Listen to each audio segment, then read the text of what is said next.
As you may or may not know, my wife and I just got back from Vegas. It was a great trip. We ate, we drank, we had a blast.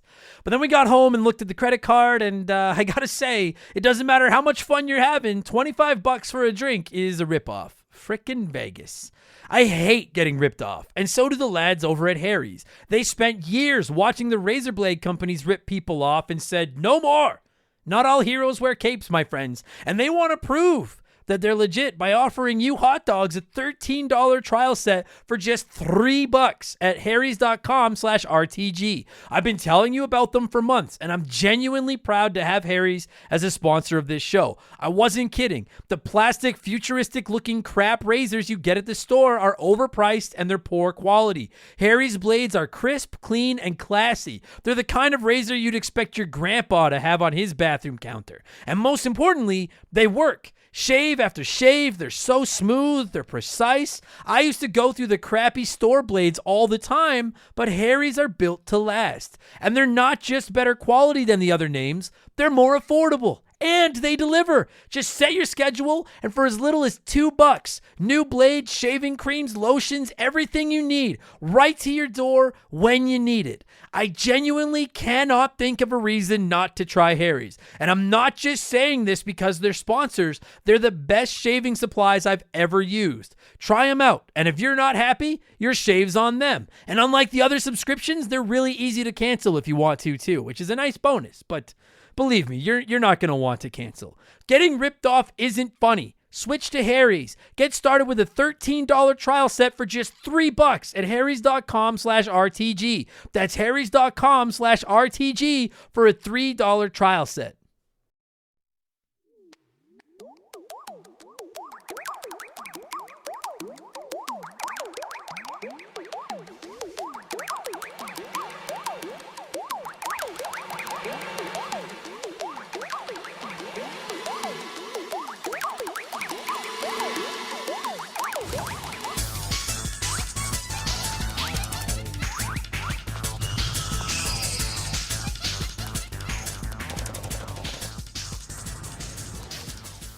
What's up, everybody? Welcome back to Remember the Game. It is my retro gaming podcast where every week a buddy of mine and I sit down and we geek out about the games we played back in the day. My name is Adam Blank. Thank you so much for listening to the show. And this week is episode 227, and it's one of our prestigious Patreon poll winning episodes. If you don't know, every month our Patreons get to pick a game that I've never played that they want an episode of Remember the Game about, and then I play the game, and well, you can kind of figure it out from there. And Ape Escape for the original PlayStation dominated the poll in October, and I figured it would get some votes. I figured it was a contender. I know some people like this game, but holy fuck, I didn't, like, it destroyed that poll. So I finally got around to playing it. I fired it up. I will let you know, I played it on my PlayStation 5, as it is one of like 10 original PlayStation games that are currently available on PS Plus. And yeah, it's I get it. It's pretty solid.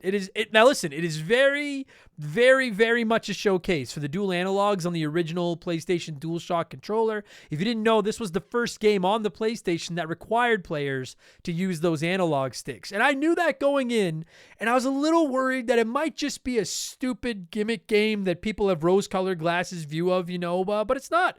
At times, it is certainly a little gimmicky, but there's a really charming, fun, well-made, not half-assed video game behind that gimmick. I quite enjoyed my time with Ape Escape, as did my boy Keegs, who gave me a call this week to have a nice long chat about escaping apes. And this was just a fun episode. There was no giant story to try to explain to remember all the plot points of. There's no angry Adam. There's not a lot of heavy lifting. It's just a couple of monkeys rambling about apes. And we'll get there in just a minute, because speaking of rambling monkeys, it's time for another edition of the Remember the Game infamous intro. Dun, dun, dun, dun, dun, dun, dun!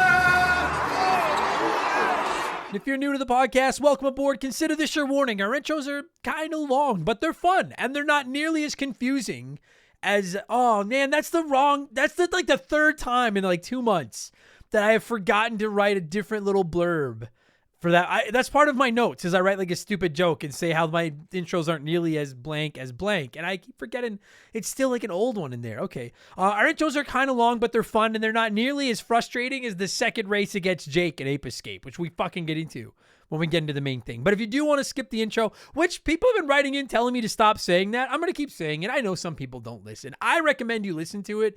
It's a lot of fun. We talk video games and shit. It's not just like plugs for 45 minutes or anything. But if you do want to skip the intro, go about 30 minutes up the road and you'll be into the Ape Escape chat portion of the show, blah, blah, blah, blah, blah. I do have to do my plugs, but it's only a couple minutes. It's not like the whole half hour. We have merchandise. We have hoodies, t-shirts, coffee mugs, posters, all rocking incredible art drawn by my man, Joe. You can find all of his work at 4545creative.com, and you can find all our merchandise at rememberthegamepodcast.com. If you're interested, it's a great way to support the show. And of course, if you don't do clothes, which I get, you can always support us on Patreon for just $2 a month. You get 2 extra shows every week. For $5 a month, you get 3 extra shows every week. You get exclusive access to my gaming news show, Game Patch, every Friday, where I look at all the biggest news in the world of modern video games, and I add in my opinions and some profanity and stuff in there. And Expansion Pass drops every Thursday, and that's a different podcast every week. We do game rankings. We look back at particular characters, franchises, consoles. There's some comedy episodes. There is a ton of modern game reviews over there. In fact, this past week on Expansion Pass, it was the long-awaited Sonic Frontiers review. And remember that all my modern game reviews are 100% spoiler-free. I won't ruin anything for you, so don't worry about that. I spent a couple weeks of my life playing Sonic Frontiers. I really wanted to love it, but I did not. But I also think I was critical of it without being unfair. Even the members of our community that love that game, that listen to it, have been giving me good feedback. They said, you were tough but fair, which is nice. And as is becoming tradition during the intro, here is a sneak peek of last week's episode of Expansion Pass, my Sonic Frontiers review.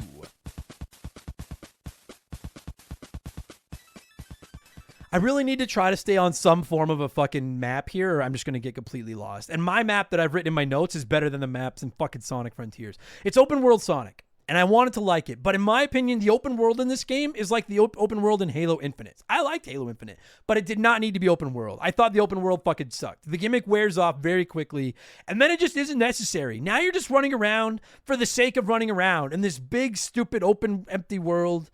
With just a ton of collectibles and random fucking shit all over the place. Winter Crocs nailed it. Winter Crocs wrote in and said, the maps look like something I would have made in Tony Hawk's Creative Park as a kid. Things just randomly placed everywhere. And that's my first major gripe with this game, is that I don't love open world games, but if an open world game respects my time and does it properly, I'm totally down with it. I like Skyrim.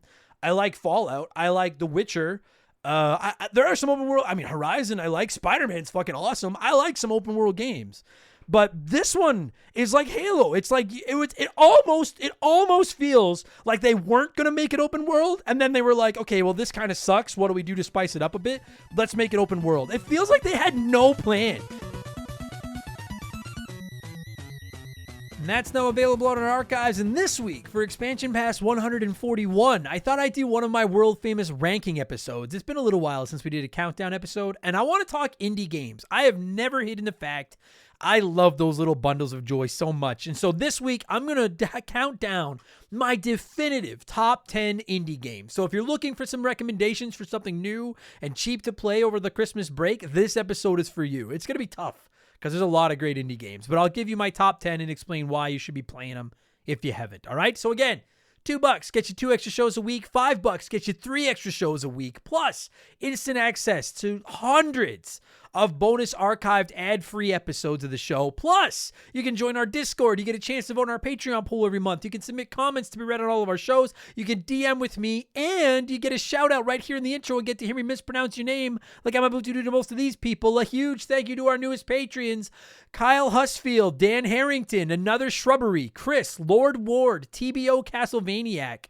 Mika Marshall, Alexis Ramos, Elemento Geek, Faded Sufferance, Todd Usher, Tristan Anderson, Benjamin Atkins, Bryce Westlake, Learn How to Fucking Drive, that person must be from Edmonton, The Big Homie Juice, Brent Hayward, Robbie DLC, Chris Johnson, Mike Connolly, Matt Monahan, Daniel Folland, James Robertson, Chris Hill, Slithis the God, Will McGuire, and Jose Silas. That might be the best shout out batch I've ever done. I'm sure I fucked a couple of those up, but in my head, I might have gotten all of those right. Holy fuck. The show is over. I should just stop now because that's as good as that'll ever get. A huge thank you all so much for your support and welcome to Remember the Game Industries. You can find all of that at patreon.com/rememberthegame. And then the only other plug I've got is you can find me on Twitch. I really haven't been on there much in December.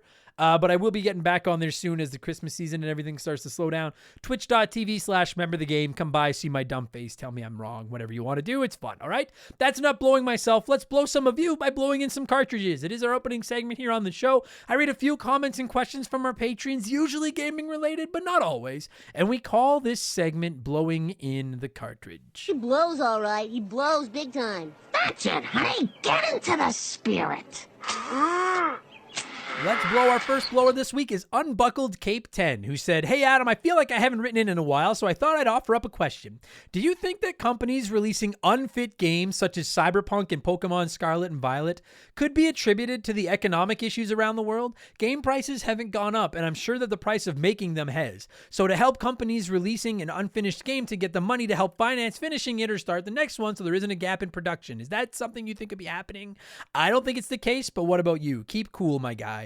It's an interesting question on Buckled Cape. So are companies like CD Projekt Red with Cyberpunk 2077, with Pokemon, with Pokemon Scarlet and Violet, are they releasing games before they're done because they need that influx of cash to get over the hump, the production costs of making that game, or to start financing the next one? I would hear that argument for like a small indie studio, or for not, for somebody that's just, listen, I've heard a lot of game developers say, especially those smaller studios, like 8 out of 10 or something, don't even make the production cost of their game back, much less making a profit. Especially a lot of the, I'm sure the big AAAs do, but a lot of the small games don't. So for them, I could totally see that. Them being like, hey, like our bank account has been run dry.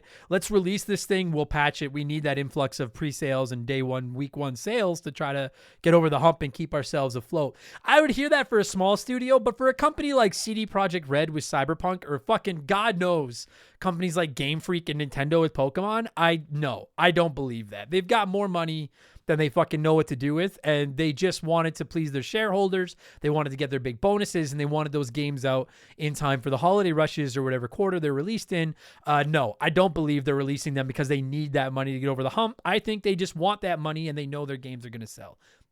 I think most people would agree. If you disagree, that's fine, but that's my opinion. I don't think that's what they're doing. I think they just need to make the numbers to impress the executives, to get the bonuses, to buy the things, and we are the ones that suffer. Somebody please think of the children. God damn it. Thanks for writing in, Unbuckled. Tiny Package, I can relate to that, wrote in and said, "Most of my personality is stolen from The Simpsons, and it's hard to make original jokes because of it. You're obviously a Simpsons savant too, so I'm wondering if this affects you when it comes up, or if it affects you with coming up with stage material." So if you don't know by chance, I am a stand-up comedian. If you're new to the show, that's my job away from the podcast microphone.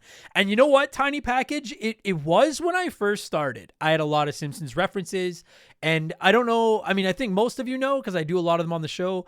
I do a lot of Simpsons impressions and stuff. And when I first started out as a comedian, I thought maybe doing Simpsons impressions would be a great way to get myself noticed on stage and stand out. But I very quickly saw other comedians that were doing it, and I was like, they kind of frankly come across as a little bit hacky, and their jokes suffer because they have a crutch of just like, the joke doesn't even be like, I can tell you like a 6 out of 10 joke, which in my normal voice won't get any laughs. But if I just tell a joke like Barney Gumbo, all of a sudden everybody loses their minds. And it's like, it's a fucking crutch. So no, I specifically go out of my way to not talk anything Simpsons or anything that I've seen from The Simpsons on stage. So no, it doesn't affect my act at all. Jerry Seinfeld is probably the biggest influence on my act. Because when I was I don't say a kid, but like when I was a teenager, I really liked his stand-up, and his stand-up's clean. So if you've ever watched or heard any of my jokes, unless I'm doing crowd work and fucking around with the audience, most of my actual written material is like PG, and a lot of that is a Jerry Seinfeld influence more than Seinfeld. More than The Simpsons part of me. Roto Baggins wrote in and said, "Hey, Adam, your selfie game has been strong on Instagram lately. How long are you going to let the beard get?" I'm unfortunately ashamed to say I actually trimmed my beard last week. If you don't know, my Instagram, mine is at AdamBlank17, and the podcast is at Remember the Game. And yeah, I went about 2.5 months without touching my hair or my beard. And I was starting to look like a dude that lives in like a doomsday prepper's fucking shelter. I loved it. I know Shaylee hated it. I loved it. But I had a pretty big Christmas party to perform at last weekend, and I couldn't show up looking like a fucking Neanderthal. So I reluctantly finally caved and got everything trimmed, unfortunately. So otherwise it was going to keep going. And you know what? After this Friday, I'm done with my Christmas parties. As of now, I think my next show is Valentine's Day. So I might just let it go for another month and let it go again. So, but no, I'll never get like a fucking, my beard doesn't get like long and cool. Like the fucking, the beards that go down to like your boobs. My beard gets like fucking, it just like puffs out like a fucking Brillo pad and goes all over. It's disgusting. Morgan Orsag wrote in and said, "Dear Andy, I am writing in to ask your opinion on violent games.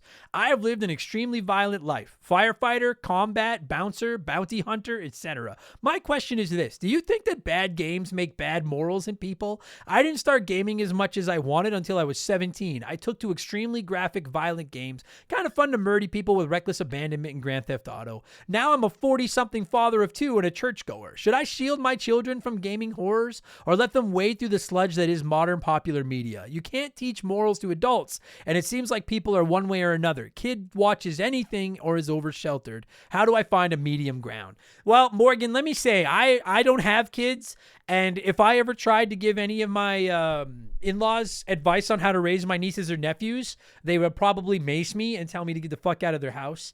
So I don't really know if I'm in a position to answer this, but I will say, now admittedly, I grew up in an era where like the most violent video game was probably Doom. Yeah, like, and I was allowed to play that. Like I was in shelter growing up. My brother's younger than me, and my brother grew up playing Grand Theft Auto and stuff like that, and he turned out fine. I mean, he's weird, but he's not out shooting anybody or anything. So, I mean, I don't know. I mean, I know it's going to sound like kind of a bitch answer. And again, any of you listening that are a parent should not even take this with a grain of salt. You should just not take this because my opinion shouldn't matter because I don't have kids. I'm very much of the belief that like if the parents are doing their job and talking to the kids and making sure I think kids can play just about anything. I don't think I'd be letting them play, games where you can go around and like Leisure Suit Larry and stuff like that. But I mean, if I had a kid, I mean, once they were like teenagers, I'd probably let them play. I don't think I'd let like a 6-year-old play GTA, but once they're old enough that I can explain to them that it's just a video game, I would probably let them. But I don't know. It's hard because I don't have kids and I was raised. You know what? When I was a kid, I wasn't allowed to watch Beavis and Butthead. And for what it's worth, now as a 39-year-old, I don't particularly care for Beavis and Butthead. And my taste in music is primarily the same as like a 15-year-old girl's. I love like crappy pop punk music and crappy pop music. And I love NSYNC and those types of bands and stuff like that. So maybe taking Beavis and Butthead away from me did have an impact on my upcoming. So maybe just keep that in mind. But that's all I really have to add, Morgan. Talk to your kids, and I don't think it's the end of the world. But anyway, I'm moving on because I feel weird giving parenting advice. Thank you for writing in, Morgan. Daft Belga said, "Hey, Adam, apparently you Canadians have something called poutine, which is a weird dish of fries, gravy, and cheese, and chunks of cottage cheese. As a Belgian, I find this idea to be very weird yet familiar to our national dish, carbonade à la flamande or stouffilies. Stouffilies.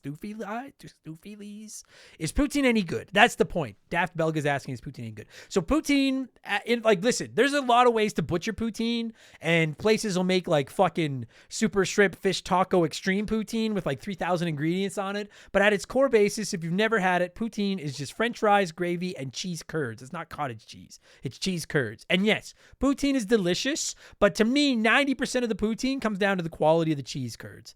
I can live with a subpar French fry and I can live with mediocre gravy, but you need good. And if you've had good cheese curds, and if you haven't, then you don't understand what you're missing out on. Like a cheese curd, I think I explained it on the show a few weeks ago. A cheese curd, when you put it in your mouth and chew on it, it should sound like someone playing basketball. It should just squeak in your mouth. And you get some big, heavy, delicious, gooey, chewy cheese curds, drop them onto some fresh fries and gravy, and then they start to melt and get stringy, and it is not only good, it is fucking an orgasm in your mouth. But like McDonald's was doing poutine at one point, and it was like they should have gotten run out of Canada. It's fucking abysmal. So yeah, that's what it is, and yes, it's delicious. Toad Spit. I gotta try this other one. I gotta try this Stouffilies. That sounds good. Toadspit wrote in and said, "Hey Adam, first time blower here. I got a podcast question. What site or streaming platform did you upload your first episode of Remember the Game to, and where do you recommend that I start uploading?" I use Podbean. I started on Podbean, and that's the only site I've ever used. It is a podcast uploading whatever service. I don't know what you call it. I think I pay about $100 a year, and it's a little bit of a bitch to get set up, but once it's set up, you're done. And I still use it to this day. And now every Tuesday night, I upload every episode of Remember the Game. And once it's all set up once, then I just upload it there, and then it goes to wherever you're listening. Apple, Spotify, Google, Podcasts, Podcast Addict, all those. The only other site I go out of my way to upload them to are YouTube. I upload they're basically just audio on a still screen.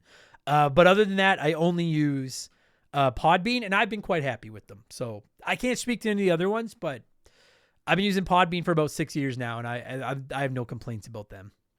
I forget, said, Adam, is Mario Strikers Battle League worth 40 doll hairs? My son is 11 and is asking for FIFA for Christmas, but he plays on the Switch, and I can't bring myself to buy the Legacy Edition. I'm sure he would have more fun with the Mario Striker game, but I'm not sure. FIFA or Mario Strikers? Oh, that's tough. I might forget. Listen, if you weren't on the Switch, I would say your kid wants FIFA, get them FIFA. But you're right. If you don't know, ladies and gentlemen, FIFA on the Switch is like the crappiest. It's basically like FIFA 19 or something, and with a roster. And I know we say that every year those games are just a roster update, but the FIFA Legacy Editions are literally a game from 3 or 4 years ago with a new update at full price. They're a fucking joke. So I don't recommend buying that. Would your kid like Mario Strikers? If he wants to play it with his friends, he's probably not going to like it. Like if like all his friends are playing FIFA and he's got it, it's not FIFA. It's 4-on-4, and it's more of a focus on like tackling each other and using stupid items. And I gotta say, I poo-pooed on it when it first came out. I love Mario Strikers on the GameCube and on the Wii. I didn't love the one on the Switch, but I am slowly getting more into the one on the Switch. It's fun. But just know there's like, unless your kid's gonna play it online, there's nothing there. There's maybe 5 hours of gameplay there, tops, unless you're gonna play it with your friends or play it online. So you're probably in a better position to answer those questions. But it certainly is not like it's not simulation in the least. It's not FIFA at all. But I agree. I those fucking FIFA Legacy Editions drive me up the goddamn wall. So I get you. I forget. I hope that helps. And finally, it's letter time. It's letter time. And Mal. Sorry, I don't know how to say your name. Mal. Wrote in and said, it's M-A-L. Mal? I don't know. Hey, Adam. As someone who enjoys retro games, do you feel out of touch watching the Game Awards? I found I wasn't excited for many of the world premieres, especially the shooters that look like I need to be at attention deficit and high on meth to be good at, and I didn't even know what many of them were. Some of the ones that I did know left me scratching my head. Do we really need another Death Stranding? I feel old like Cranky Kong, and I feel that even that reference ages me. Half the reason I follow podcasts like yours is because I trust the opinion of people who understand what video games used to be like, instead of having someone suggest the 1,000th literal or spiritual successor to Call of Duty. Grumble, grumble, grumble. Are you so out of touch? No, it's the children who are wrong. No, I do. You know what's wild is like I play everything. If you listen to the early days of Remember the Game, 4 years ago, all I was playing was the Switch. The Switch and retro. I didn't have a PlayStation. I didn't have an Xbox. I kind of gotten out. Now I've just completely, this show is just, I've fallen heads over heels back in love with gaming. But even as somebody that plays games for a living and spends a lot of time playing games, I still feel out of touch, Mal, with some of them. Like, I don't like a lot of online games. I don't care about, Fortnite and I don't play anything Call of Duty. I don't play Madden. I don't play Diablo. I don't play Destiny. I don't play Borderlands. Like, there's a lot of popular games out there today that I don't play. So I only kind of recently got into Among Us because the community in our Discord plays it, and I still suck, and everyone votes for me all the time anyway, just because I'm me and it's crap. But I do feel out of touch. I feel like I can hold my own in a conversation about particular franchises, but not all of it. So no, I do get it. And I do, that's another thing. And I think a lot of people would kind of agree with this. When I watch those showcases, I watch the Game Awards or I watch E3 or whatever, usually there's a few announcements that stand out to me. Like at the Game Awards, Hades 2 looks fucking awesome. I'm super stoked for that. But I do feel like they start to blend in and they all start to bleed together, especially when they're all just the same cinematic shooty shoot. Like if you were to show me Battlefield, Rainbow Six, and Call of Duty right now, if you were to show me a 10-second clip of each one, I couldn't tell you the differences. I don't play them, so I shouldn't know. So I do feel out of touch with some of the kids today and some of the young people today. You know what's made me... So I hope that helps, Mal. You're not alone. I feel the same way. So I don't even try anymore. Even as someone whose job it is to keep up with video games, I don't try to pretend I know what every game is anymore. I stick to the genres and the games. I stick to the rivers and the lakes that I'm used to. That's what I should have said. Oh, man. Shout out to anyone that gets that reference. What a great song. But I stick to the stuff I like and the stuff I know, and then the rest, I just be honest with people. I'll tell you the news about it, but I'm like, I don't know anything about it. Anyone that's ever listened to Game Patch, my gaming news show, that's what if I don't know anything about it, I'm going to tell you what it is, and then I'm just going to tell you, I don't know anything about this. And then I'll read some comments from people that do. So I wouldn't say, don't let yourself get discouraged. Just pick the genres, the franchises, the systems, the publishers, the developers you like, and just stay in your lane. And every once in a while, try something new. You never know. You could get surprised. But I feel the same way. I get totally lost this time of year, or these days with gaming as well. I'm 39. I don't understand it anymore. Anyway, thank you so much for all the submissions, everybody. We got to move on. So let's change things up and let's get into our Smash Hit segment, the official game show of Remember the Game Industries. It's Play 1, Remake 1, Erase 1.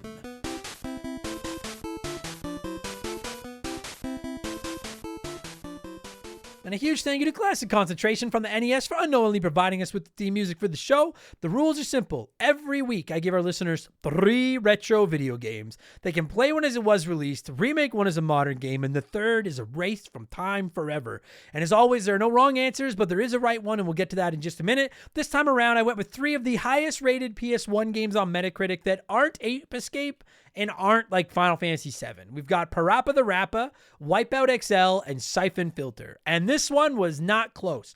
43% of our Patreons said they would play Parappa the Rappa, remake Siphon Filter, and erase Wipeout XL, which for the record is the right answer. That's what I would say as well this week. So let's see what a few of you had to say, and then I'll explain why the right answer was what it was. Max Power wrote in and said, I'm going to go with the unpopular route. Play Wipeout. It's nothing special, but it looks okay enough as it is. Remake Siphon Filter, which is a good game, but it's aged like Open Mayo sitting in a hot car for a month. Upgraded graphics and controls would make that game good. And erase Parappa the Rappa. I'd rather listen to nails on a chalkboard than that piece of monkey crap. I want to disagree with your order because you're wrong, but I know the rules. You don't disagree with Max Power. You strap yourself in and feel the G's. So it is what it is. Toki Vibes wrote in and said, I would play Wipeout because I've not played it, but I know future games are excellent. I'd remake Parappa the Rappa because I think that Rappa deserves some modern day love. And then I'd erase Siphon Filter because I have played it and I just think there are better games to play. That is the most pure erased logic I think I've ever seen on this show, Toki Vibes. I have played it, and I just think there are better games to play. That just put a smile on my face. I respect that logic very much. Just like, I just didn't like it. I like that. Slithis the God wrote it. When someone asks you if you're a god, you say yes. Shout out to anyone who gets that non-Simpsons reference. You all better get that fucking reference. Slithis wrote in and said, first time getting to do this after the journey of burning through every episode. I play Parappa because my history with the world of rap music. I remake Wipeout XL because I don't have a clue what the fuck it is, but it looks like it could be a cool racing game potentially. And since I do know what Siphon Filter is and I've never enjoyed the stealth genre, that game can go straight into the trash bin. You know what? I desperately would love to throw Siphon Filter in the trash as well because I also don't care for the stealth genre, but unfortunately I'm not going to do that. And I'll explain why in just a second. But solid first time around, Slithis the God. And yes, you are a god. Always say yes. Eric Christian Powers Esquire wrote in and said, play Parappa because we played the shit out of that game in college and had a lot of fun with it. Some of those tunes are still stuck in my head. Never played the other two, so I'll remake Siphon Filter because the box art looks cool and delete Wipeout XL because the box art looks like ass. I just like that, Eric Christian Powers Esquire. Sound logic as well. You like one, you play it. You remake one because the box art looks cool, and you delete one because the box art looks like shit. I don't disagree with that. Like I said, 43% of you had it right this week, including, actually, so did Eric Christian Powers, but as did Bookerman 102. Booker, I want to know if that has to do with Booker T. I hope it does, because Booker T is the fucking man.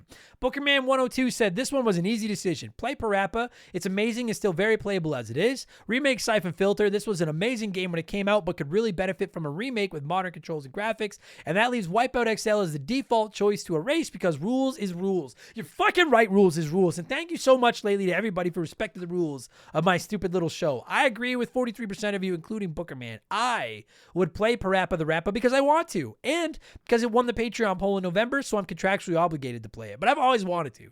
So I'm really looking forward to seeing what Parappa the Rappa is all about. I would remake Siphon Filter, even though I don't particularly want to, because I don't imagine a way I don't eventually have to play that game for the show, and I'm willing to bet that the original PS1 version is aged like a fucking banana. So I would remake it just so it's playable, and then I'm going to erase Wipeout XL, because racing games just aren't my flavor as a whole, and Wipeout XL literally is an extra large crash. That is what its name is, Wipeout XL, and I don't need that in my life. I don't need extra large crashes in my life. So I'll erase that one. Thank you so much to everybody that played along this week here in Play One, Remake One, Erase One. This show is sponsored by BetterHelp. Everyone that listens to this podcast knows about our illustrious CEO, my dog Molly. But the other silent partner behind the scenes is my wife. And let me tell you, my friends, a 17-year relationship with another person that has to talk to and live with you is a lot harder to maintain than one with a dog. We've had our ups and downs, and as you all know, a relationship isn't all sunshine and rainbows. They can be a lot of work. You get out what you put in when it comes to relationships, and talking to a therapist can be a fantastic way to put in some work. They can help you work through your issues, learn to communicate better, and even just provide you with an ear to bend when you need it. I've talked to my therapist about my relationships, especially when it came to my stand-up comedy career and how much I was away from home, and they helped me work on ways to keep my relationship strong even when I was out on the road. It turned out our relationship was actually better when I was out on the road, but that's a story for another day. And I know, right? Therapy. Who has the time these days?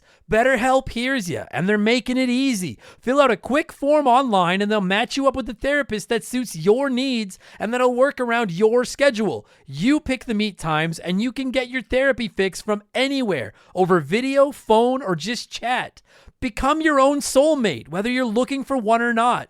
Visit BetterHelp.com/rememberthegame today to get 10% off your first month. That's BetterHelp, HELP.com/rememberthegame. What have I been playing over the last 7 days? And then we'll finally get into talking Ape Escape. It has been primarily just 2 games. I've been flipping between God of War Ragnarok and Castle Crashers. Castle Crashers I'm playing because, spoiler, that is going to be next week's episode of Remember the Game. And God of War Ragnarok I've been playing because I still have a massive backlog and I still owe a lot of episodes to people. But this week was Ape Escape. Next week is Castle Crashers. Mark McHugh and I have a very special episode planned for Remember the Game number 229 at the end of December. But I'm not going to tell anybody what it is until I have to. And no, it is not Metal Gear Solid 3. And it's not a revisited of Mario is Missing. And we're not putting Mark McHugh back in the Hall of Fame. It's an actual game that we're covering. So those games I've played, they're all done and ready to go. So I'm like, whether I play through games for the backlog now or not, if none of them are going to get an episode until January. So I was like, now's the chance to try to knock a couple modern games off my backlog. I've been playing God of War Ragnarok like a fucking fiend. It is outstanding. And I promise you, probably not before the end of the year, because next week's expansion pass is going to be our annual Festivus airing of Gaming Grievances, and the week after that will be Listener Choice. Bet you the first episode of expansion pass in January is going to be my God of War Ragnarok review. But that's it. Basically just God of War and Castle Crashers. So let's talk Ape Escape. That's why you're here. I know it. As always, I like to give our listeners a chance to sound off on the game we're talking about before my guest and I hog the microphone. And we got a lot of comments this week. I'm going to rip through a few of them here. Corey Street wrote in and said, one of the very first games I got for my PlayStation 1, I remember not being able to play it with the original controller and then begging my dad for the DualShock. I had to wait a while for him to afford it, but I had a blast when I got to play. Fun game. Fun times. I promise, we get into that a little bit. I promise you there's a lot of kids out there that got this game and then couldn't play it because they didn't have a DualShock controller. Or pardon me, DualSense? No, it was the DualShock. The DualSense is the PS5. The DualShock was the original, yeah. Jock Nerdington wrote in and said, the best game that's actually one long tutorial to teach people how to use a dual joystick controller. I will agree with that. It is one long tutorial, but it is the best game ever to be a long tutorial. I agree with both those statements. TBO Castlevaniac said, this game is all right, but it's got some weird-ass controls. I believe they use these specific controls to introduce the controller with analog sticks. I gave it another shot recently, but without camera turning, it gets annoying quickly. You know, I don't disagree with you, but I gotta say, I found the camera weird at first. I got used to it. I thought it was weird at first because I'm used to the, moving the camera with the right stick like everybody else. We can do this more on the show. If you try this game now for the first time and you get frustrated by the controls and walk away, just stick with it a little longer. I thought it was weird too, and then it just suddenly clicked in one of the 3 loose holes in my brain, and it suddenly made sense. Wooly Bully said, yes, this was the game that showed me there are worlds outside of Nintendo. And this is still my favorite PS1 game of all time. If it wasn't for this game, I never would have played so many titles PlayStation is known for, like Crash, Spyro, Jack, and Ratchet. This game truly changed my entire outlook on video games. I love my PlayStation still today because of this weird yet wonderful game. And everyone's got those, we call those gateway games. Everybody's got a gateway game. So I respect that. And Ethan Rowley said, playing this on the PS5 when it came out was great. The soundtrack was so nostalgic for me. It brings back a lot of childhood memories. I had a great time playing it. Soundtrack is good. I have one gripe with the soundtrack, and Keegs and I are going to get into that. We're going to get into everything Ape Escape right now. I'm going to cue up some of that nostalgic music you all love so much. And when it stops, Keegs and I are going to revisit the iconic Ape Escape, which originally released in North America on the PlayStation on May 31st, 1999. Enjoy the podcast, everybody. Let's go.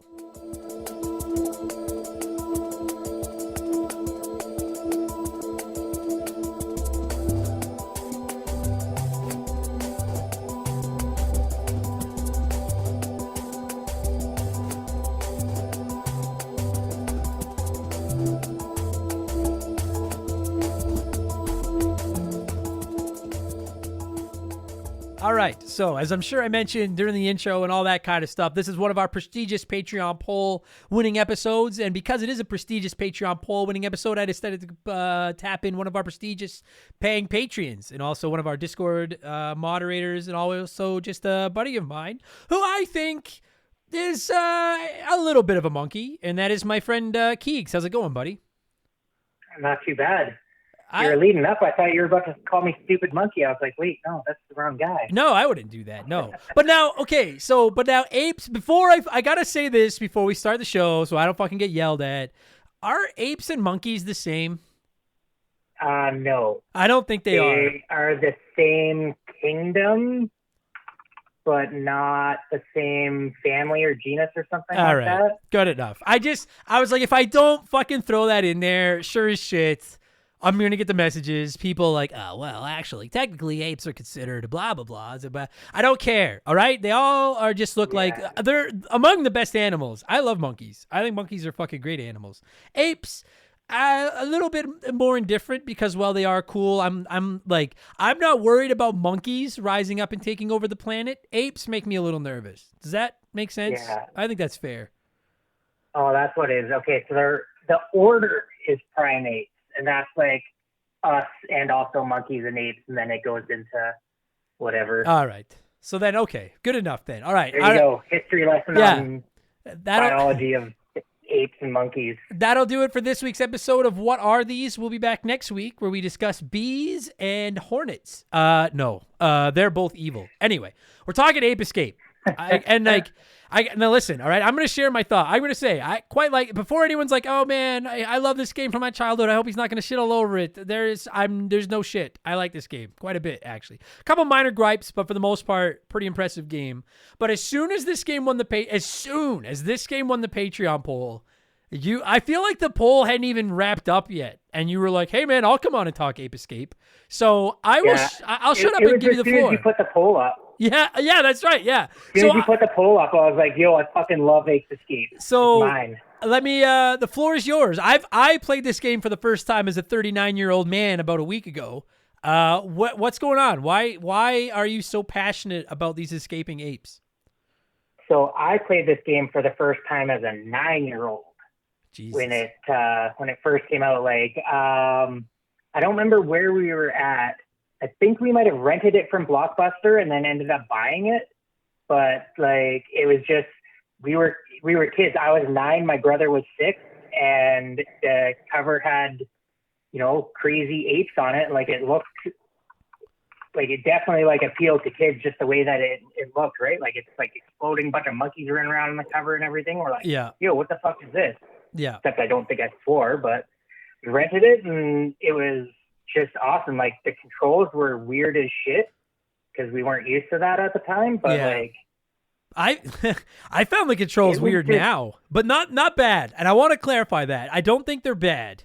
It is so this is one of those games that like this was probably the game that people were most upset didn't get put on the PlayStation Classic. And the reason it didn't get put on PlayStation Classic is because it clearly needs the dual analogs, and the PlayStation Classic didn't have dual analogs because it's the cheapest piece of shit ever made. It's fucking hot trash. Yeah. So I understand that, but I've always, dude, I promise you, everyone listening to this, if you Google a list of the best PS1 games, Ape Escape will be on that list. It is always on these lists. And I don't know every game from the PS1, but I know quite a few of the big ones. So I was like, I want to see, like, why is this game on that list? And now that I've played it, I'm like, oh yeah, no, I get it.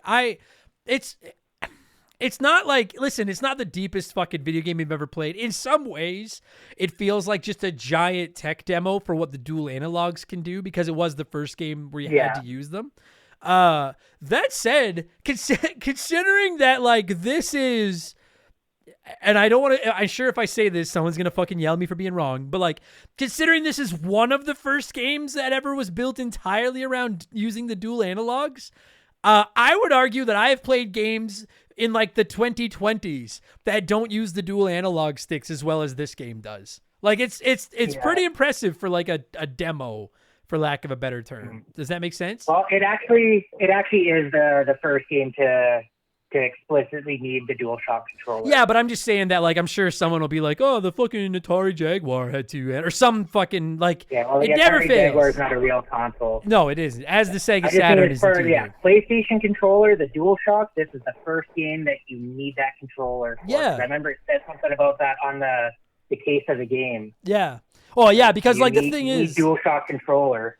Because the thing is, like, you're right. Like, I'm looking at the box art to it right now, and, like, if I had been, 8 or 9 years old when this game came out, like, yeah, my parents would have totally bought me this. It looks awesome. Like, if you've never seen it, look up the box art. It just says Ape Escape, and then there's all these hilarious monkeys with like sunglasses and binoculars, and they're running around and being crazy, and it looks like a childish game. But like, first of all, despite the fact that it says you need the dual analogs, I'm 100% sure there were copies sold to people that didn't have dual analogs.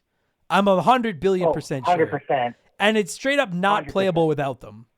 But I also like, even if all it was the first game that needed those analogs, I think it would have a place in PlayStation history.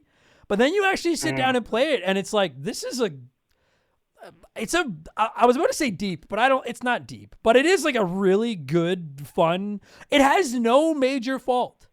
Like it's not perfect, but I'm sitting here thinking about it, and I'm like, I can't think of a single major. I have a couple little things I don't like. Like, what do we like? Am I not thinking of something? Swimming controls? Pardon me? Is it the swimming controls? No, actually, I didn't find the swimming that bad. It wasn't I hate great. the swimming controls. But Yeah, it wasn't that great, but I've had worse. Fucking Banjo-Kazooie and Conker's Bad Fur Day have worse swimming controls than this. Like the janky control stuff in the game, I find is just janky because of the way they had the controls set up. Because like all your gadgets and stuff use the right analog stick, and then you move with the left. Yeah. So that's just kind of how it had to happen. Yeah. When they did like other stuff, like controlling like the RC car or like swimming and stuff, it's just like, yeah, it kind of has to be a little janky on how you control it because of just the way they already set up the controls. Yeah, what I found funky about it was just like, and again, this is the first one, so it's I'm not gonna knock points off of it because it's just a product of the times, but like, I guarantee you, and you know what, this may be the first time ever that I felt comfortable saying this. Everybody listening to this has played something modern and known that when you have the dual analogs, the left stick moves your character, the right stick moves the camera. Like, we're all used to that. Like, everyone's used to that. And so it did take me some time when playing this to try to get used to not doing that, because you're right. The right stick is whatever item you're holding. The left stick moves you. And I think it's R1 or something to put the camera behind you. And it... Yeah, and then the two L shoulder buttons is your jumps. Both of them let you jump. Yeah. And then, and it's weird. Like, all you use those 4 face buttons for picking a different item, and then you use the right analog stick to use the item. And the first hour or so that I played it, I was like, what the fuck is this? This is stupid. But then once I got used to it, I was like, oh, this is fine. And it actually works surprisingly well. Yeah, because like the reason I think it's harder for you to go back and play those controls is because, like you said, like the controls are pretty like standardized by now with the dual analogs on what everything does. Whereas back then it wasn't, because like dual analogs was a new thing. So they're just like, cool, it's just extra buttons. Let's see what we can do with this thing and, push the controller into what we need it to do. Yeah. And then the other thing, it's weird controls, but it works because it just does. Oh, it does. Yeah, it worked great. Like the other thing I ran into a little bit was, I played this on my PS5 on PS Plus. And I don't know if maybe the PS5 controller is just a lot more sensitive than the original PS1 or not. But there were a couple instances, particularly, it's like the second race, I think, where you have to race that little blue-headed sack of shit, Jake or whatever the fuck his name is. And there's a part where you have to run along a really narrow, like basically like a 1 block wide ledge. And for the fucking life of me, I could not get across that ledge. And I was like, I'm not dissing the game even for it. I just don't know if it's because the PS5 controller is more sensitive or if it was always that tough. But like, I lost that race more times than anything else in the game beat me or killed me or anything. That race fucked me right up. And I got there was one point where I was like, I had to like have an internal, I was like, can I rage quit Ape Escape? And then I was like, I don't think so. I think I would ruin my credibility forever if I rage quit Ape Escape. But then I got through it and then it was fine. I think it's a little a column A, a little a column B with just it is a hard race because you don't have a whole lot of room to move and the controls aren't tight because controls just weren't that tight in that 3D era. Yeah, for like sure. Even though this was like the end of the PS1's lifespan, like it's still, it's not super tight because they're like, oh, we got controls tight with just the D-pad, but then they added an analog stick. Yeah. It's like, oh, there it goes out the window again. And you know what? I'll just put it out there. I'm a big fan of the original PlayStation. I've never found the analog sticks on the original DualShock to be all that impressive. Like, they suck. The PS1 DualShock is garbage. Right? Like, I like the shape of because I love that PlayStation 5 generations in is still rocking a very, like, they've obviously changed their controller, but they figured out their formula and they stuck with it. And I'm generally a fan of the PlayStation controller, but like, I remember trying to use those analogs back in the PS1 era, and I always just found them so loose, like, and just not comfortable to use. Yeah, I think the main thing with the analog controllers back then is because they were just an additional thing added. Games weren't developed with them to be used like Ape Escape was. So they didn't have 360 rotation around it, programmed into the game. It was still just 8-way directional like the D-pad was. You just got it on a stick. Yeah. So it was kind of janky and didn't really work that great. Right. But I mean, like, not bad at all. Like so I struggled with running across those skinny platforms. The swimming wasn't great, but I've definitely played worse swimming games. You know what I fucking struggled with? I thought it was very clever, but I also sucked at it, was rowing the dinghy. And oh, fuck, the dinghy. If you've never played this game, ladies, like, we'll get into this. Like, the story is really dumb. This fucking ape sends a bunch of apes throughout time to try. We'll get into it.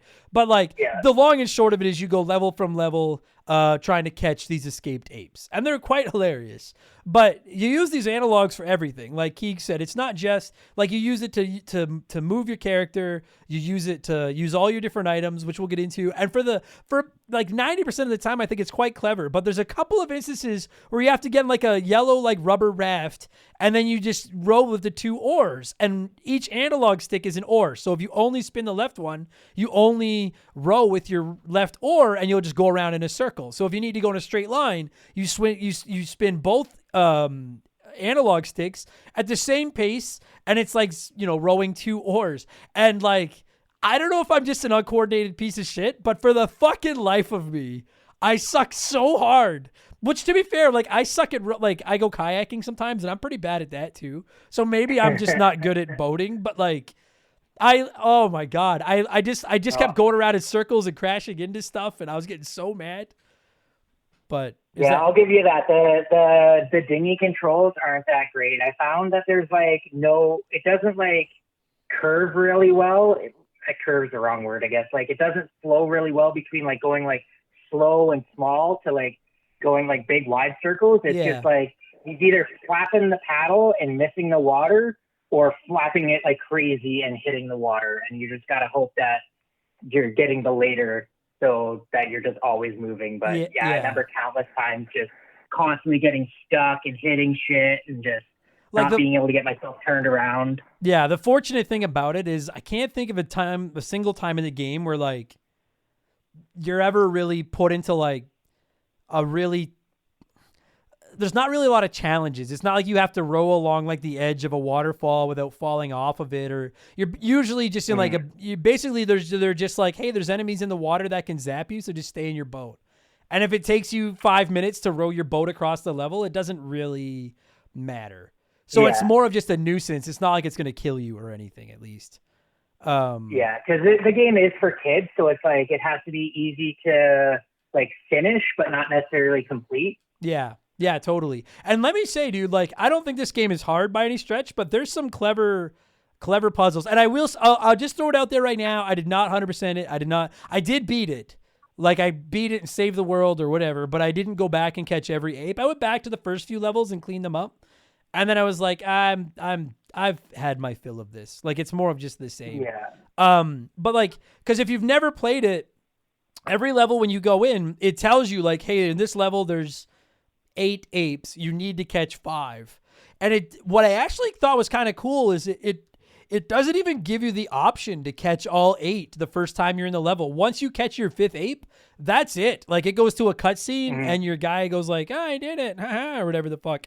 And then it goes back to the lab, and then you have to go back to the level to collect the rest. And it like the very first level in the game, the last, you have to catch like 3 out of 4 apes or whatever.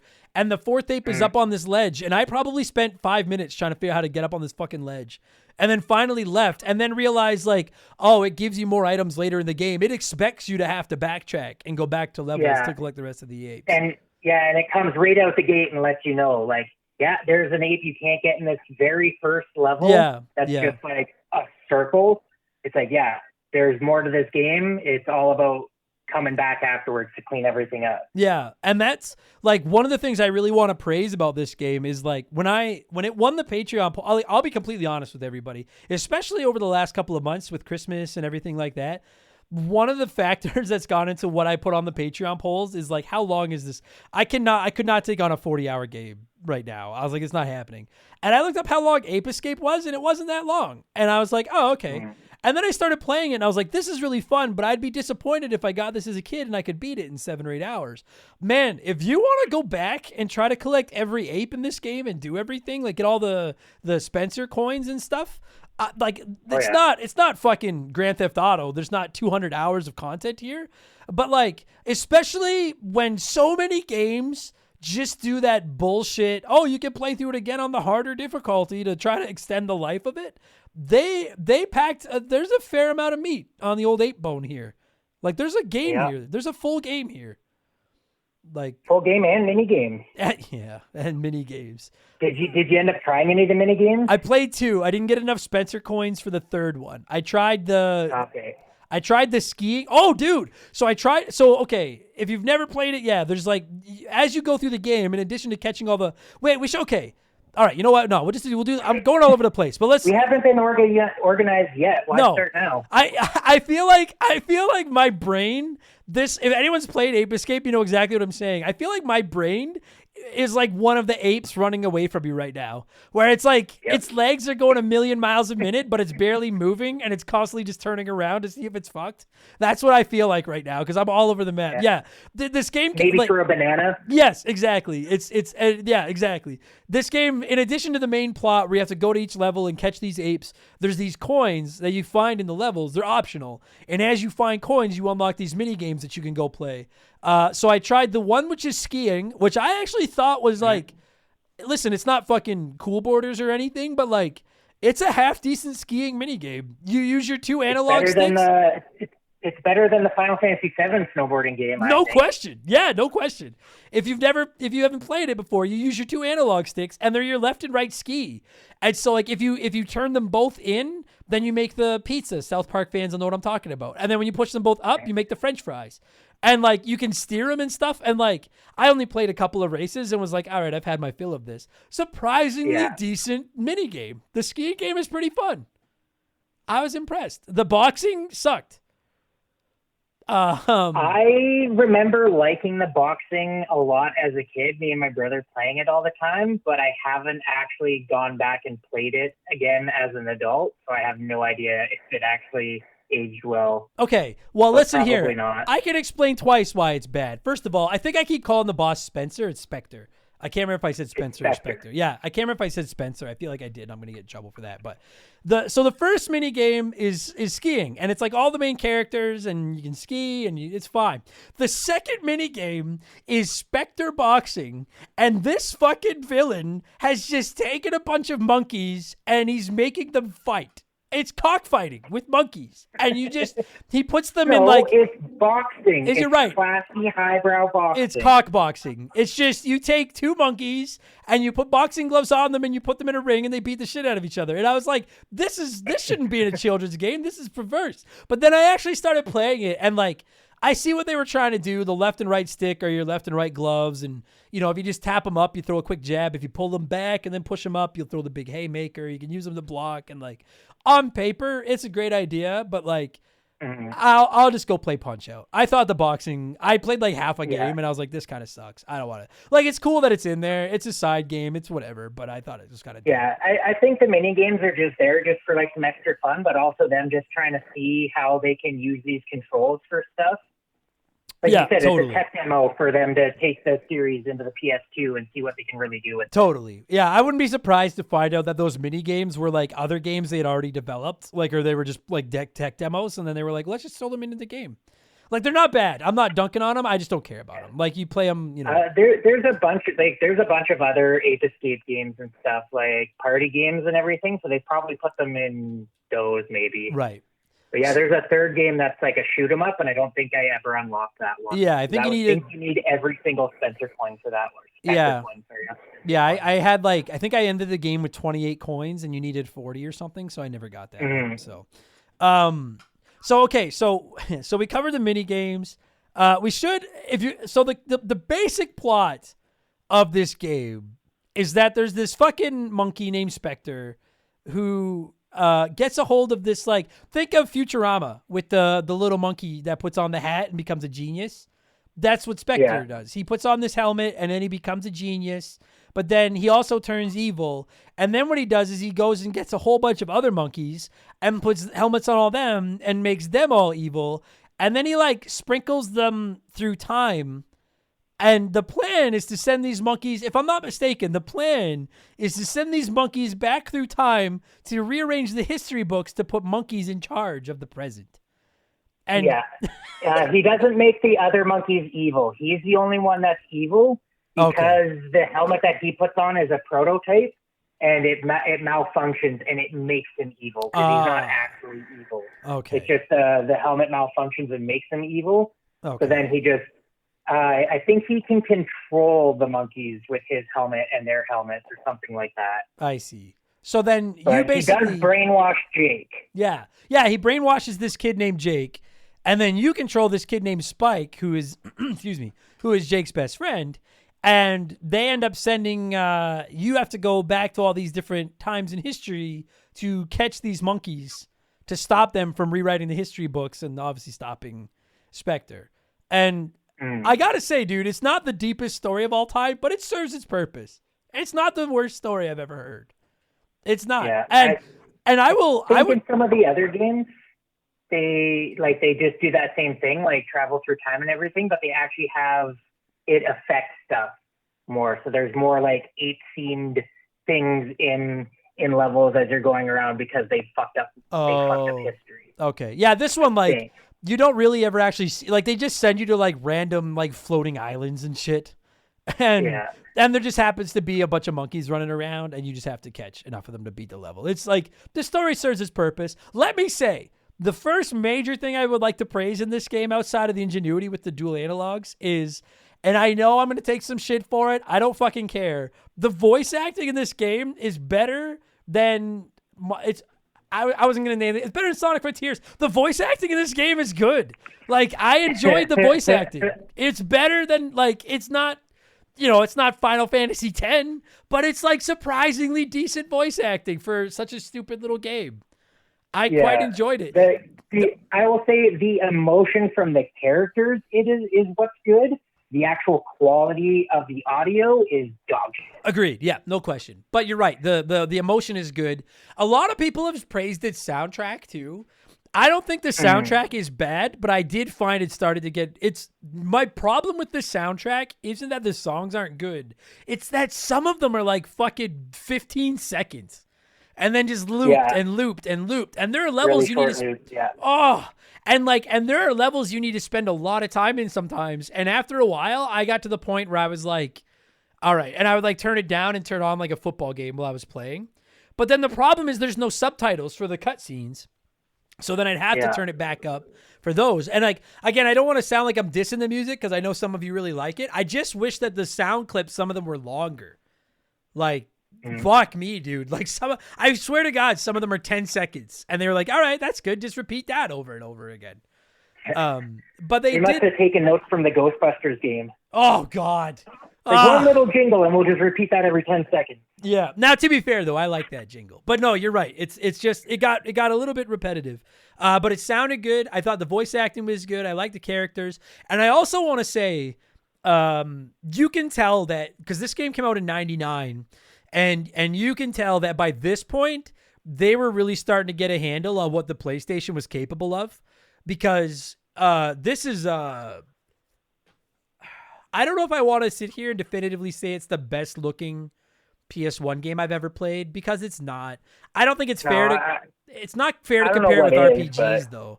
Like, it's not Alundra, which we just covered. It's not Castlevania Symphony of the Night, but for a 3D platformer, it looks quite good. Like, I don't know if this is a hot take. I would put it on par with Mario 64 graphically. Like, maybe a little bit better. Maybe better. Now, admittedly, it's not as big. Like, Mario 64 is a little bit more open world than this game is because it's got the hub with the castle and everything. But there wasn't a single level that I thought was ugly. Like, they were all bright and colorful, and I'm really impressed. There's no confusion as to what you can interact with and can't interact with and stuff, which was not an easy thing to do back in this era. I was really impressed with how good it looked. It was so bright. It looked like playing a Saturday morning cartoon, quite frankly. Yeah, and like some of the levels were pretty big. Like I think when you're in like a dojo or a temple or something like that. Yeah. Where you first get the RC car. Yeah. Like that level is pretty big because it's got all those little extra areas you can like rip that RC car through. Yeah, that's right, dude. But they only developed the game. Google's telling me it was only like 2.5 years, and most of the time was them trying to figure out how to make the controls work. Right, and so like it's just like that they knew it would be a game. Good. Yeah, that they knew it would be a game for children, and they probably could have really have to ask the graphics more than they did, but didn't. Earns a lot of, like, I can see why this game is so. I want to get into some of the levels and the items and stuff, but like I can see why this game is as praised as it is, without question. Yeah. So I'm just looking at some of the other games that the studio developed. They're just Japan Studio, which is like one of Sony's first party studios. And so they made like everything that everybody knows from the PlayStation, like that Ark the Lad, Parappa the Rappa, which I'm going to be playing right away. Games, even Alundra. Oh, is that right? Recent episode of the podcast, Alundra, developed by the same studio that made Ape Escape. Wow. I get it. Like Legend of Legaia. I remember a bunch of stuff. I tried that game like 10 times, and I fucking got so mad. But I thought it was a cool concept. I just sucked at it. Anyway, we'll save that for the eventual Legend of Legaia episode. Yeah. No, but I get it. Like you can tell, yeah. It's just like when you look at NES games. NES is just it's just the system that's coming to my mind. When you take Super Mario Brothers and then you compare it to say Kirby's Adventure toward the end of it, and you can see the progression of just like they're getting a better handle. And every console in the history of video games, except for the ones that didn't have a long lifespan, you can see the games from the beginning to the games at the end of the way they're getting better at it. And this is a prime example where you can see like they knew exactly what they were doing with this game. I think it's very clever. We were talking about the items. That's one of the other major, I guess, gripes I have with this game is you get like 8 different items and they all use the analog stick differently. And most of them are really rad. I like the propeller, but the problem, the propeller's cool, dude, but I don't know. Again, I don't know if it's the PS5 controller to the PS1. I don't know if I'm 39 and I just don't have the fucking dexterity I used to have, but like, so you get this propeller item at one point and then you can use it to like jump really high up in the air. And to do that, you don't just hit the jump button. You have to spin the right analog stick to make the propeller spin. And I straight up could not make that propeller spin fast enough without taking my index fingers off the triggers and like using them on the... I could not do it with my thumb. So I don't know if that's just me or not.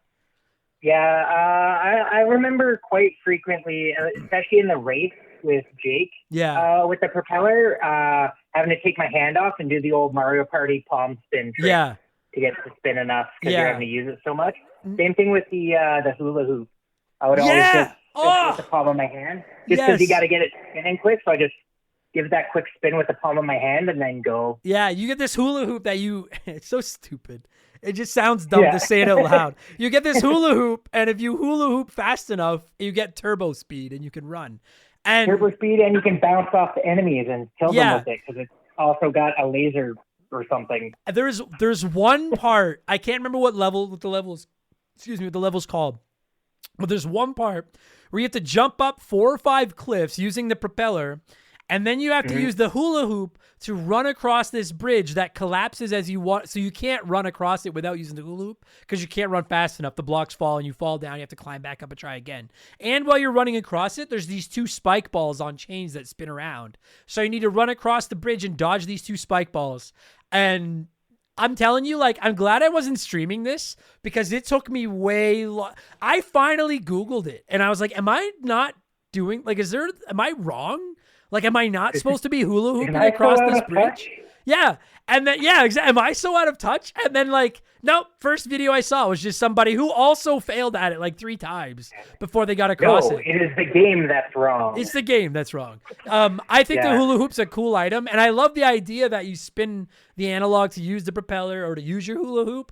But you're right. Those 2 items, man, I just could not for the fucking life of me spin that analog stick fast enough with my thumb to make them work. No way.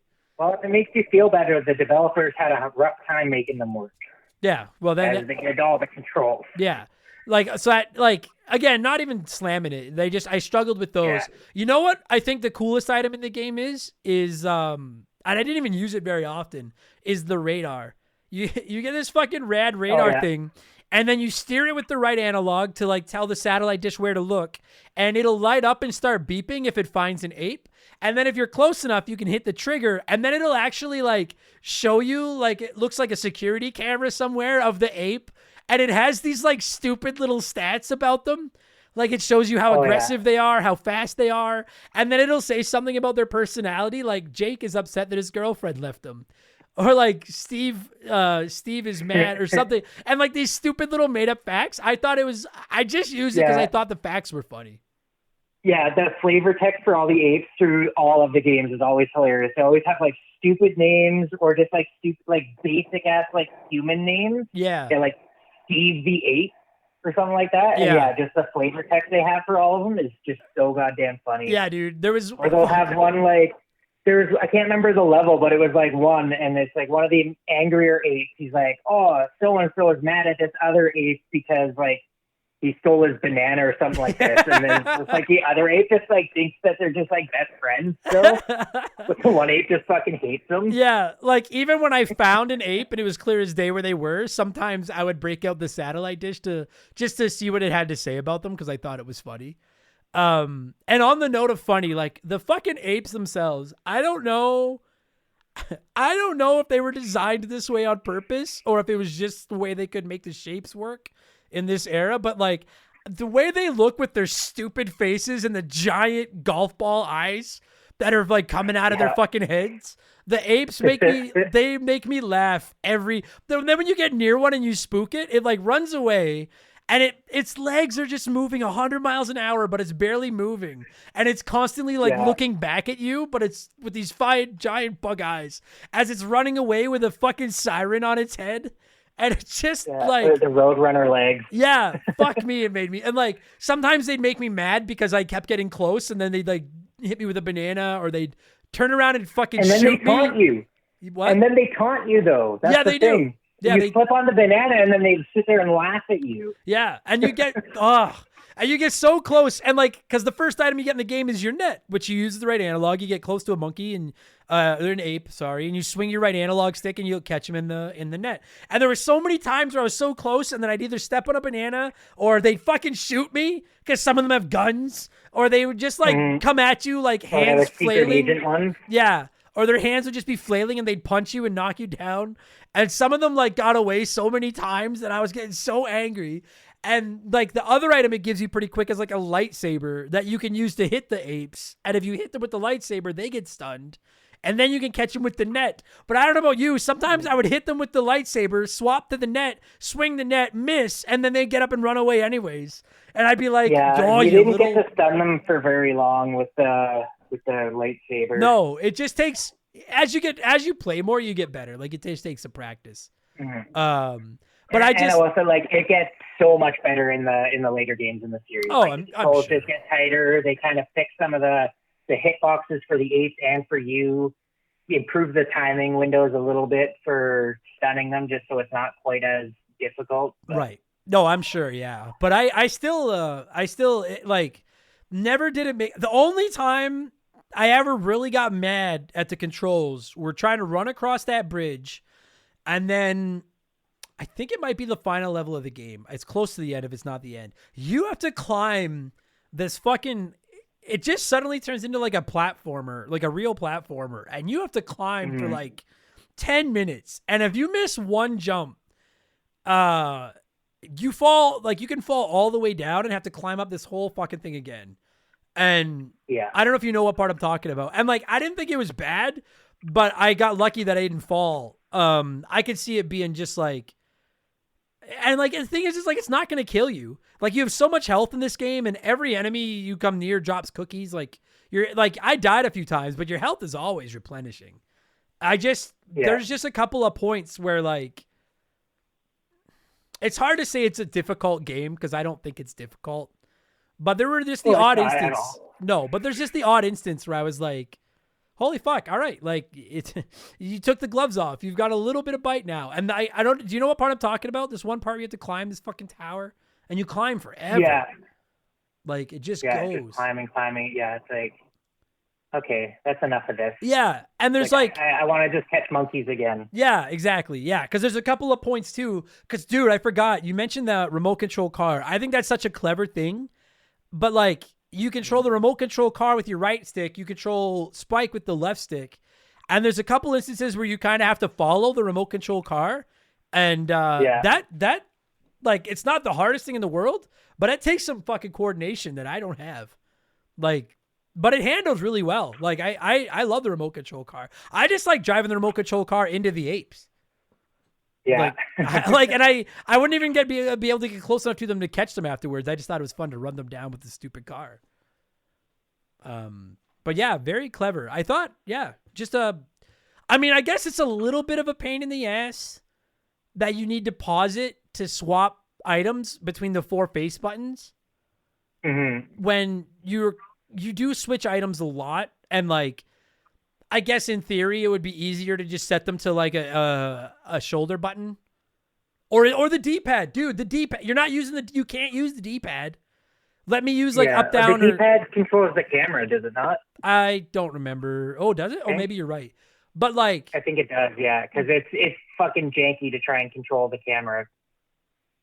Yeah, you might be right. Because you're trying to control the camera with the same hand as you're trying to move your character. No, because all I ever did with the camera was with like one of the shoulder buttons, you could just put the camera behind you, and I just did that the whole game. Like every time I turned. That's what I mostly did too. It was just like when you're trying to like line up a jump, you kind of got to move the camera a bit sometimes to figure out where you're going. So. Yeah, and fair enough. I just wish that it had been a little bit like streamlined the process of swapping items a little, but that was more of just a nuisance than anything. It's not like it took away from the game at all. I mean, I don't know what the fuck else there is to say about it. You just catch these stupid apes, and then you beat the game. You beat Spectre. I did think the boss fights all sucked, but because they sucked, I liked them. Because I hate big, complicated 2-hour-long boss fights. And all the boss fights in this game are just easy as cheese, which I enjoyed quite a bit. Yeah, the boss fights get a little bit better in the other games. They're like actually kind of, you have to use mechanics and stuff to actually like beat them properly. Oh, yeah, like I found they're not too bad though. Yeah. It's not like frustrating, but it's just like, oh, I'm actually doing something for a boss fight instead of just the dumb shit from the first game. Yeah. Like the only boss fight that I thought to be at all clever was the final fight against Spectre when he's in his giant robot and he's knocking platforms away. And even that like was very easy. Dude, the final boss fight against Jake, you like get there and he has a race car and he's on a racetrack. And I was like, we've already had to race him twice on foot. So it makes sense that we'd wrap the game up in like a big car race. But then it turns out like, no, he just tries to run you over and you just fight his car. And like, it's not a complaint, but I just thought it to be an odd decision after you've made me race this man twice. How are we not wrapping this up in a race? But no, the final, you're literally at the starting line of a racetrack. And then there's just like a wall and you just have to lure him into running into the wall and then run around behind him and hit his engine with your sword. Or shoot him or whatever. And that was it. I was like, that's a fucking odd decision. But whatever. Yeah, just real basic. It's like they didn't know what to do. They're like, Spectre, that's the final boss, right? They're like, oh, no, you got to beat that Jake guy one more time. Yeah. But I mean, it's at the same time, it's like we're sitting here talking about the logic in a fucking game where a professor sends a little kid back in time with a lightsaber and a fucking magical hula hoop to catch monkeys. So fair enough. Fair enough. Man, I don't know what else there really is to say about it. Like, I don't mean to like kind of shortchange it, but like it's not, and I don't even mean it rudely. It's not the deepest game in the world. You just go level to level. It's actually, I think what I enjoyed about it was that it was so basic. It's a very basic game. But it was just, it's charming. It's bright and colorful. The music fits the atmosphere. The apes fucking kill me. Spectre is like the Sephiroth of monkeys, so that's rad. And I just gotta say, like, I understand why it's so highly praised as a PS1 title now. I'm like, first of all, it did fucking belong on the PlayStation Classic, except that Sony's cheap pieces of shit. I'm frankly shocked that they got it on PS Plus. But I really enjoyed it. It's first party studio, right? Yeah, that's true. Yeah, that's true. But that, you know what though? The fact that you said that makes it even more embarrassing that it's not on the PlayStation Classic. Like, because that's just it's definitely It's like Sony can say all they want that they didn't try and cheap out on it, but it's like literally one of your most popular games for the console. Yeah, that is your game. You didn't try to put effort in to make sure it was on there. What they should have done is only sent it out with one controller and made the one controller dual analog, as opposed to two of those useless ones with it. Like, just anyways, I have ranted about the PlayStation Classic in the past. I will never stop. It's always going to be a piece of shit. But not including this game on it would be like Nintendo dropping the NES Classic and being like, oh yeah, by the way, I don't know, fucking, I don't want to say like Super Mario Brothers 3 because I don't think Ape Escape is PlayStation's Super Mario Brothers 3. But like one of their big trademark games not being on it. Like, it's just fucking ridiculous. Like Metroid. It'd be like releasing without Metroid on it. Like, this is a staple of the PlayStation library. And I thoroughly enjoyed it. If I didn't have as much to play as I do, if I didn't have to get on to other games, I probably would have gone back and tried to collect all the apes. Because frankly, they're not that hard to find. Some of them are hard to catch. Some of them are very clever. They're like hidden in areas and you need to figure out how to problem solve and use your various items to get in there. But as long as you've got that radar, it tells you how many apes are in every world. You can use the radar to tell you what direction the apes are in. It's more of just a matter of if you want to take the time to catch all of them. Yeah, there's a couple ones that are kind of hard to find, even with the radar. But that's just because, like, it'll just always show you them, even if they're in, like, a different zone or something like that. And then it's just a matter of trying to make sure you get to the right zone. Right. But even then, none of them are like, you're going to pull your hair out trying to find this monkey. No, not at all. No. No, the hardest thing is catching some of them. Finding them is doable. It's trying to actually get a net fucking wrapped around something that's hard. And then I guess if you do collect all of them, there's like a new fight. Like I never did it. Apparently there's like an extra like boss fight, but I didn't get that far into the game. And an extra item too. You get like this punching glove. Oh yeah. No, you get that when you beat the game. I did get the punching glove.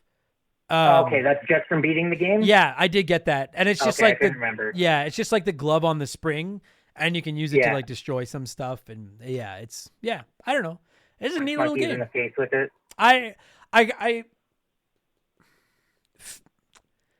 There is part of me that's like a little surprised that this game is as popular as it is.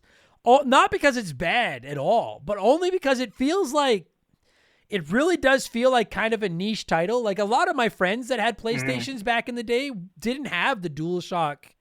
Like we didn't have the analog controllers. We just had the basic PlayStation controllers. So I guess maybe there's a small part of me that's surprised it's so beloved, but I get because I didn't know everybody had that controller, but apparently everybody did. And I guess I was just poor. That's why we didn't have it. But yeah, like it definitely was more successful in Japan than it was in America. Like I think it was like kind of one of those like more niche, like cult classic, not quite like a little bit above that in America, but like it was hugely popular in Japan. And there's like a whole bunch. Half the games are Japan exclusive, and out of like all the other stuff. And like deservedly so. Like I was thoroughly impressed. I was like, it's not like I said it a while ago. They could have gotten away with just making this a novelty. It's more of just a glorified demo for what the analogs can do, and I don't think it is. I think they really did. They really did put some work into this, and I was quite impressed with it. And quite frankly, I find it a little bit I think this should be up there with like Ratchet and Clank in them. Like this should be one of their like staple franchises. And I don't know why it's not. Yeah. Like it'd be so easy to just make more of them and just come up with new puzzles and new items. It's been dead for a long time. Like, yeah. They put out a PlayStation Move Ape Escape in 2010, and like that's it. And like that just seems insane to me. Like it's just like, listen, I'm not gonna sit here and say that I want a new one of these more than I want a new one of Sly Cooper because that's not true. But I'm like, dude, even if you're not gonna use it, like I guarantee you, if they went out and sent a message out to a bunch of studios and said, "Hey, we'd like to revive Ape Escape. Does anyone want to work on it?" In a heartbeat. Somebody would scoop this up in a heartbeat. Dude, this game, I put this game on the Patreon poll, quite frankly, not thinking it had a chance. Like, I'm not upset that it won, but I was like, this isn't going to win. And it ran away with that Patreon poll. Yeah. It ran away. So. Yeah, I was surprised to see that too. Yeah. Like, so clearly there's a market for this franchise. And, I mean, I guess it's a better problem to have to be like Sony with Sly Cooper. I know they don't own it, but like Sly Cooper and Ape Escape and stuff, or Nintendo with F-Zero and Punch-Out, as opposed to being like Xbox and being like, man, we'd love to have a franchise. Because like, and I love Xbox, but the fact remains that they don't have this problem. I just wish we get more. I'm like, I'm going to play Ape Escape 2. And I'll probably play Ape Escape 3. In case anyone's like, when are you going to play them? I don't know, but I will play more of these games. I'm impressed. I thought it was a charming little game. If you have PS Plus Premium, it's on there. Remember the game Seal of Approval. It's a fun little game. It's worth checking out. And you've got save states and rewind, so if you get stuck on that race against Jake, you can cheese your way through it. And you probably will, because he doesn't run on that ledge worth shit. So, you got anything else? I think we touched everything. Is there anything else you want to rant about? I think that's about it. All right. Then, I wonder, oh man, the smart thing to do would have just been to be like, let's just score it out of however many apes there is, but I didn't look up how many apes there are. I don't even know how many apes there is. Okay, I'm looking. Just buy me some time. Just say something. Something. Some something. 204 it Well, says. All right. 204? Yeah, so that's what we're scoring it out of. And if I'm wrong, sorry, but we're scoring it out of 204. So, Keegs, the floor is yours. Out of 204 apes, how many apes do you give Ape Escape? I'm going to give it, I think, 197 apes out of 204. The last 7 apes had rabies or something? Yeah, it's a, I'm not going to divide up each ape exactly with my issues with the games, but it's just like, loses an ape or an ape and a half for, how hard it is to get the propeller and the hula hoop to make them work nicely. Yeah, that's fair. And then just some of the swimming controls, I always found it difficult to shoot the net while I'm trying to swim. Yeah. It always just makes my camera have a stroke. Yeah. Yeah, me too. I struggled with that too, actually. The swimming didn't bother me, but getting that net to shoot accurately did. And then just all those jumps in that final level, and then not being able to ride the T-Rex at the start of the game. Oh, yeah. In that level. Yeah. All right. Those are all good points. Yeah, I'll probably give it like... I'll give it like 190. I'd give it like an 8.5, 9 out of 10. I was impressed. I didn't feel like there was a lot of fat. It didn't waste my time. There was more there if I wanted to go back and play it. I thought for the most part it controlled well. Although I did agree I struggled with the hula hoop and the propeller thing. I thought it was clever, bright, colorful. Like there wasn't a single time when I was playing it outside of that second race against Jake and that time where I tried to hula hoop across the bridge. Those were the only 2 times where I was like, I'm not having fun. And that was just because I suck. Outside of those, I'd never not had fun playing this game. I thought it was very clever. I thoroughly enjoy it. I guess I wish that you could save in the middle of the levels instead of having to get back to the professor's lab, because some of those levels are fucking big. But fortunately I played on PS5, so I could save state anytime I wanted. No, great game. I get why so many of you voted for it now. I hope I didn't do your game disjustice. I liked it. It's a fun little game. Now, I'll ask you, dude, as we wrap this up, have you played Ape Escape 2 and 3? Sure have, yeah. Would you? 3 was okay. I found they were trying to just do too much with it and kind of lost what made the games fun in the first place of just it being simple. Yeah. But Ape Escape 2 is probably my favorite of the trilogy because it was just tightened up the controls from the first game, added a few more extra things, and PS2, so it looked better. And it was just solid. Ape Escape is just a great game, but it's not like one that I would go back and complete all the time. If I needed my Ape Escape fix, that'd be the second one. Right. But Ape Escape's just really cool to see where it came from. And it being the first game to require the DualShock, we wouldn't have any of our shooters like we do without it. Yeah. Yeah, no, I'll get on board with that. Yeah, I gotta try too. Apparently it's I don't know when I'll get around to it, but apparently it's good. But I really enjoyed it, man. Good fucking game. Thanks for voting for this, everybody. Good job. Well done. Nice votes. And I guess in just a few, I don't know when, it won't be in the rest of this month, but at sometime in January, Parappa the Rappa won our Patreon poll for last month. So I'll be playing and going through that one. And I feel like between Parappa the Rappa and Ape Escape, I've crossed off non-RPG wise the 2 biggest PS1 games that I've never played. The 2 that I've heard about the most. So I'm glad to finally have this one off my back. Good job. Plus, who doesn't like apes? They're awesome. Well, they're scary, but they're awesome. So Keegs, good job, my friend. Thank you for doing this. And I assume you voted for Ape Escape, so thank you for voting for this game. Sure did.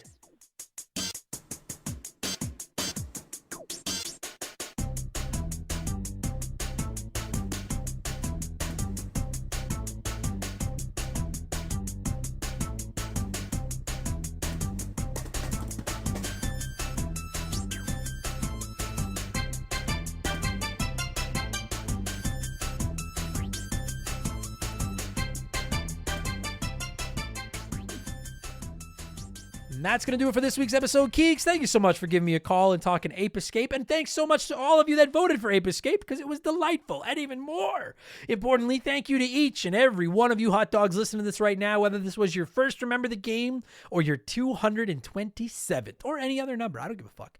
No matter what number it is, thank you so much for giving us a chance. I know there's a lot of retro gaming podcasts out there, and for whatever reason, you clicked on our crappy self-made art logo thing and decided to try ours, and I appreciate it more than you could possibly know. If you didn't hate it, leave us a nice review, would you? I'm not sure what they accomplished, but I'm going to keep asking for them because the good podcasts are doing that, and I need to keep up with them.